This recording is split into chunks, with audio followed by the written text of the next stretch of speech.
Welcome to this edition of the El Segundo City Council Recap. I'm your host, Egidio De Leo. Let's take a look at the items presented to the El Segundo City Council at their December 16, 2025 meeting. During special presentations, Council commended Tom Lindsay for generously giving his time and spirit to portray Santa Claus to the delight of children at Candy Cane Lane, the Holiday Parade, and Co-op Nursery for more than 33 years.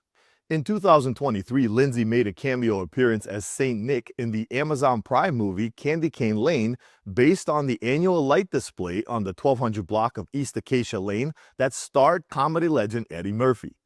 Council recognized his years of bringing joy, magic, and holiday cheer to our community.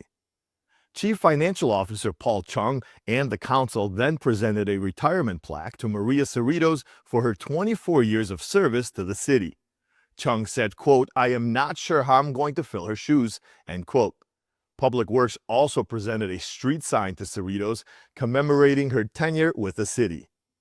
Council approved all items on the consent calendar, which included an amendment to the Fire Plan Check Services Agreement, a resolution to adopt the updated capital asset policy for fiscal year 2026, a resolution approving the final track map of a subdivision on East El Segundo Boulevard, and an agreement to accept a 2024 Department of Homeland Security Urban Area Security Initiatives grant for nearly $70,700.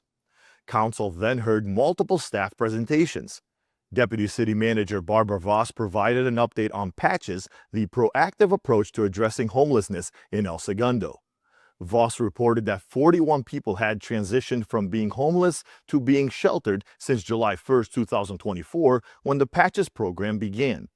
Police Sergeant Anthony Sanchez then presented an ordinance to amend the city's existing anti-camping ordinance to include certain portions of private property.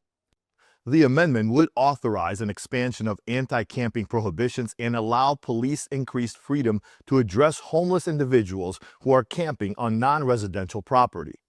Council introduced the ordinance, and the second reading of the ordinance is scheduled for the January 20th Council meeting.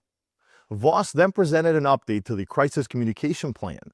The city's Crisis Communication Plan, originally adopted in 2020, was recently updated and includes coordination with city's public safety departments.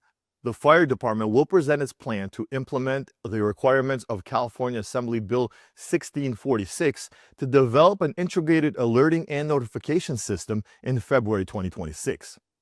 Council then heard an update on Candy Cane Lane from Recreation, Parks, and Library Director Ali Mancini. She reported that the first days of the event had largely operated smoothly. Mancini indicated that she would provide a memo to City Manager that includes data from across city departments at the close of the annual holiday tradition to prepare for 2026. Recreation Manager Linnea Palmer then presented to Council an agreement to replace the current recreation software used for rec facility reservations, event registrations, and point-of-sale functions.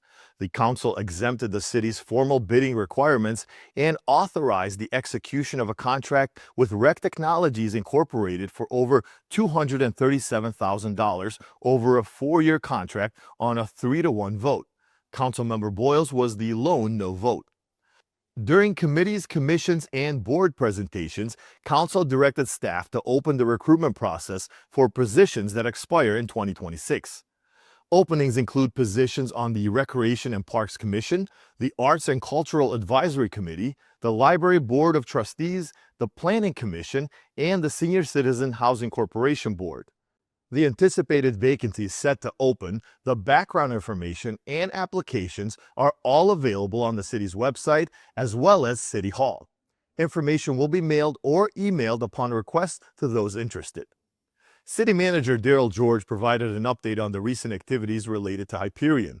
South Coast Air Quality Management District received 14 odor complaints and issued no notice of violation for nuisance odors since the December 3rd Council meeting. Information about Hyperion can be found on the city's website at elsegundo.org/Hyperion.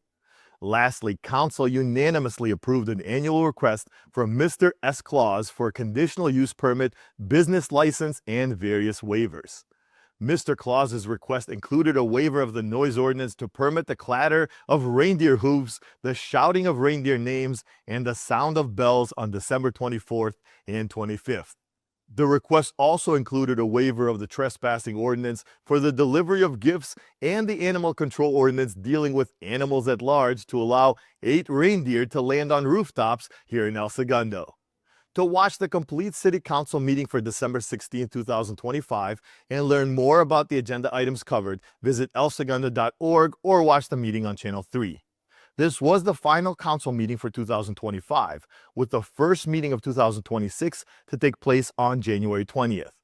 On behalf of the council recap team, including script writer James Powell, camera operator Robert Settle, script supervisor Becky Robinson, media supervisor Darnell Jenkins, and deputy city manager Barbara Voss, I'm Egidio Deliu, wishing you a happy holiday and a safe and joyous new year. Thank you for watching.